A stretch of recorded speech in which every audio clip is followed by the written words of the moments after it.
नमस्कार विद्यार्थी मित्रांनो, स्वागत आहे तुम्हा सर्वांचं आपल्या यूट्यूब चॅनलवरती। विद्यार्थी मित्रांनो, जिल्हा परिषद रत्नागिरी मार्फत अत्यंत महत्त्वाची आणि आनंदाची बातमी प्रसिद्ध करण्यात आलेली आहे।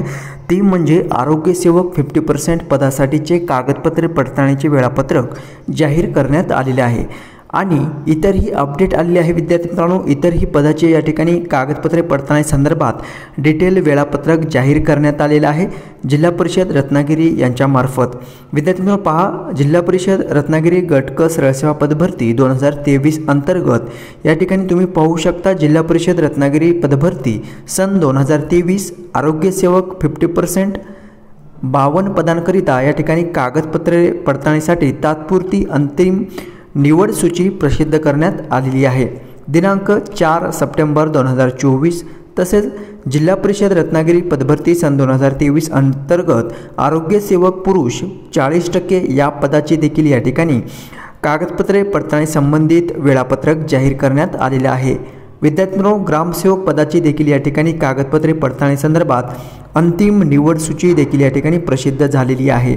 तुम्हाला ज्या जिल्हा परिषदेसाठी तुम्ही अप्लाय केलेला असेल त्या जिल्हा परिषदची अधिकृत वेबसाईट वेळोवेळी चेक करत राहायचं आहे, कारण ज्या काही डॉक्युमेंट व्हेरिफिकेशन संदर्भात अपडेट येत आहेत त्या अधिकृत वेबसाईटवरती तुम्हाला पाहाव्यास भेटत आहे। ठीक आहे, तर पहा, आत्ताची जी काही अपडेट आहे रत्नागिरी जिल्हा परिषद यांच्यामार्फत प्रसिद्ध करण्यात आलेली आहे।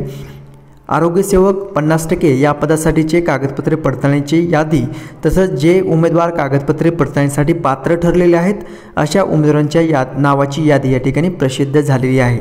आपण व्ह्यूवरती क्लिक करून ही PDF डाउनलोड करून घेऊया, जेणेकरून त्यासंबंधी आपल्याला डिटेल माहिती पाहाव्यास भेटेल।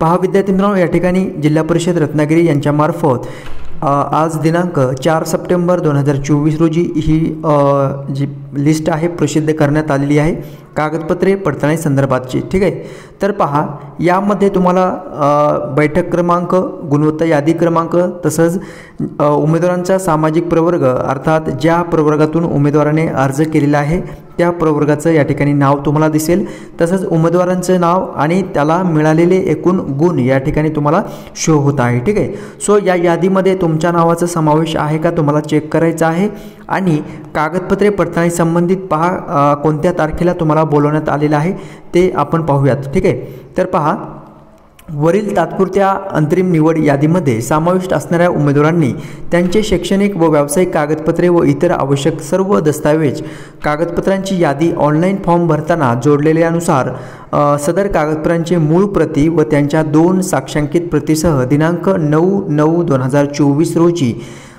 ठीक सकाळी 10 वाजता लोकनेते कैलासवासी शामराव पेजे सभागृह, भारतरत्न डॉक्टर बाबासाहेब आंबेडकर भवन, जिल्हा परिषद रत्नागिरी या ठिकाणी कागदपत्रे पडताळणीकरिता उपस्थित राहायचं आहे। विद्यार्थी मित्रांनो, तुम्हाला 9 सप्टेंबर रोजी कागदपत्रे पडताळणीकरिता बोलवण्यात आलेलं आहे। ठीक आहे, तर भारतरत्न डॉक्टर बाबासाहेब आंबेडकर भवन, जिल्हा परिषद रत्नागिरी या ठिकाणी कागदपत्रे पडताळणी तुमची या ठिकाणी पार पडणार आहे। ठीक सकाळी तुम्हाला 10 वाजता वेळेवर हजर राहायचं आहे। ज्यावेळेस तुम्ही DVसाठी जाताल त्यावेळेस तुम्हाला जे काही तुमचे ओरिजिनल डॉक्युमेंट आहेत त्या मूळ प्रतीच्या 2 साक्षांकित प्रती, म्हणजेच काय तर 2 बंच तयार करून घ्यायचा आहे झेरॉक्स प्रतीच्या, आणि मूळ प्रती तुमच्या सोबत ठेवायची आहे। ठीक आहे, सो अशा पद्धतीने तुम्हाला तयार राहायचं आहे कागदपत्रे पडताळणीकरिता। ठीक आहे, आता कोणते कोणते कागदपत्रे तुम्हाला आवश्यक असणार आहेत त्या संदर्भातही आपण थोडंसं या ठिकाणी पाहूयात। पहा, ज्यावेळेस तुम्ही ऑनलाईन फॉर्म भरला होता त्यावेळेस जे काही डॉक्युमेंट अपलोड केलेले आहेत ते सर्व डॉक्युमेंट तुम्हाला आवश्यक असणार आहे। पहा, संकेतस्थळावरती ऑनलाईन पद्धतीने भरलेले मूळ अर्जाची प्रिंट देखील तुम्हाला या ठिकाणी आवश्यक आहे।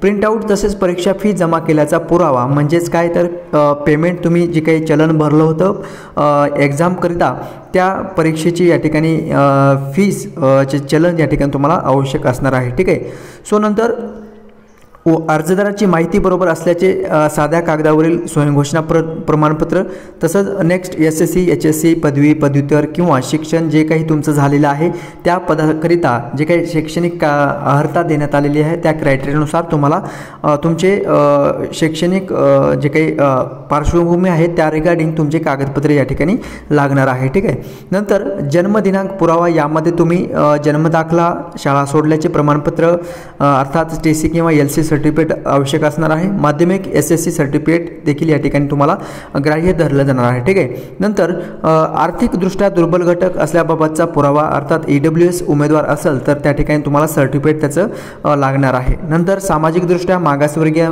बाबतचा पुरावा असेल तर तुम्हाला या ठिकाणी तेही देखील लागणार आहे.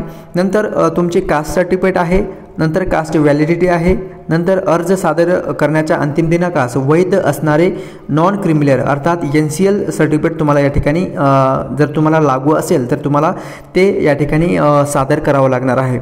जर कॅन्डिडेट माजी सैनिक असेल, दिव्यांग असेल, स्पोर्ट्स पर्सन असेल तर त्याबाबतचं तुम्हाला सर्टिफिकेट तुमच्या जवळ असणं आवश्यक आहे. प्रकल्पग्रस्त, भूकंपग्रस्त, अनाथ असेल तर त्याबाबतचे देखील तुम्हाला सर्टिफिकेट असणे आवश्यक आहे. ठीक आहे. डोमेसाईल सर्टिफिकेट आहे. नंतर कॅन्डिडेट जर महाराष्ट्र आणि कर्नाटक सीमा भागातील असेल तर त्याबाबतचा 865 गावांमधील मराठी भाषिक उमेदवार सक्षम प्राधिकाऱ्याने विहित केलेल्या दाखल्यासह तुम्हाला या ठिकाणी उपस्थित राहावं लागणार आहे. ठीक आहे. नंतर मराठी भाषेचे ज्ञान असल्याचा पुरावा, नंतर लहान कुटुंबाचे प्रतिज्ञापत्र, जर कॅन्डिडेट पदवीधर किंवा पदविकाधारक अंशकालीन कर्मचारी असेल तर त्याबाबतचा देखील या ठिकाणी तुम्हाला सर्टिफिकेट लागणं आवश्यक आहे. ठीक आहे. नंतर MSCIT तुमची झालेली असेल तर त्या संदर्भात देखील तुम्हाला सर्टिफिकेट आवश्यक आहे. MSCIT किंवा CCC वगैरे तुमचं झालेलं असेल तर ते देखील सर्टिफिकेट तुम्हाला या ठिकाणी सोबत घेऊन जायचं आहे. जर तुम्हाला अनुभव असेल तर अनुभव प्रमाणपत्र देखील या ठिकाणी तुम्हाला सोबत घेऊन जायचं आहे जर लागू असेल तर. ठीक आहे. नावात काही बदल असेल तर त्याबाबतचा शासन राजपत्र तुम्हाला सोबत घेऊन जायचं आहे ॲज पुरावा म्हणून. नंतर जे काही तुमचे ओळखपत्र आहे, आधार कार्ड, वाहन परवाना, पॅन कार्ड, राज्य निवडणूक आयोगाचे निवडणूक ओळखपत्र यापैकी कुठलेही एक तुम्ही या ठिकाणी घेऊन जाऊ शकता. ठीक आहे. त्यावरती सेल्फ अटेस्टेड केलेलं असावं. बँक खाते पासबुक देखील या ठिकाणी चालू शकतं. ठीक आहे. नंतर विद्यार्थ्यांनो, हंगामी क्षेत्र फवारणी प्रशिक्षणाचे 90 दिवसाचे प्रमाणपत्र आरोग्यसेवक 50% या पदासाठी तुम्हाला अनिवार्य असणार आहे. सो ही अत्यावश्यक कागदपत्रांची यादी देखील या ठिकाणी प्रोव्हाइड करण्यात आलेली आहे. या संदर्भात पहा, अशा प्रकारे तुम्हाला बंच करायचं आहे आणि कागदपत्रे पडताळणीला सामोरं जायचं आहे. ठीक आहे. सो विद्यार्थ्यांनो, या व्यतिरिक्त तुम्हाला काही प्रश्न असतील तर कमेंट्स बॉक्सद्वारे नक्की कमेंट्स करून मला विचारायचं आहे. त्या कमेंट्सचं मी नक्कीच रिप्लाय देण्याचा प्रयत्न करणार आहे. ठीक आहे. सो माहिती समजलेली असेल तर लाईक जरूर करायचं आहे आणि जर तुम्ही नवीन चॅनल पाहत असाल तर सबस्क्राईब जरूर करायचं आहे. भेटूयात नेक्स्ट अपडेट घेऊन नवीन व्हिडिओमध्ये. धन्यवाद.